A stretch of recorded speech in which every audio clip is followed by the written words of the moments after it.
ഖലീഫ Umar അല്ലാൻ്റെ വാളാണ്. Khalifa ഉമറിൻ്റെ വാളിട്ടാണ്. Sword of Khalifa Umar. Umar എന്ന ലയണ്. പിന്നെ നിങ്ങൾ കാണാൻ പോകുന്ന ആർക്കറിയാം? അലി. അള്ളാഹ്. ദുൽഫുക്കാർ ഇതാ കാണുന്നത്. ദുൽഫുക്കാർ. മാഷാ അല്ലാഹ്. ദുൽഫുക്കാർ എന്ന വാള് കേട്ടിട്ടില്ല ചരിത്രത്തിൽ? ഒരുപാട് കേട്ടിട്ടുണ്ടാവില്ല ദുൽഫുക്കാർ വാള്. ഇതാ കിടക്കുന്നത് ഹസ്രത്ത് അലി റളിയല്ലാഹുവിന്റെ വാള്. ദുൽഫുക്കാർ. സോഡ് ഓഫ് ദ ഖലീഫ അലി. അതുപോലെ സോഡ് ഓഫ് ഖലീഫ ഉസ്മാൻ. അടിയിലുള്ള ഉസ്മാൻ എന്നാണ് വാളട്ടോ. ഉസ്മാൻ എന്നാണ് വാള്.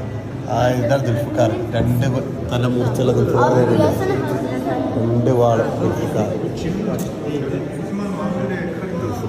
സോഡ് ഓഫ് അബൂബക്കർ സിദ്ദീഖ് റളിയല്ലാഹു അൻഹു. 4 ഖലീഫാളി വാളുണ്ട് കേട്ടോ. ഇസ്ലാമിക ചരിത്രത്തിലെ 4 ഖലീഫാളി വാള്.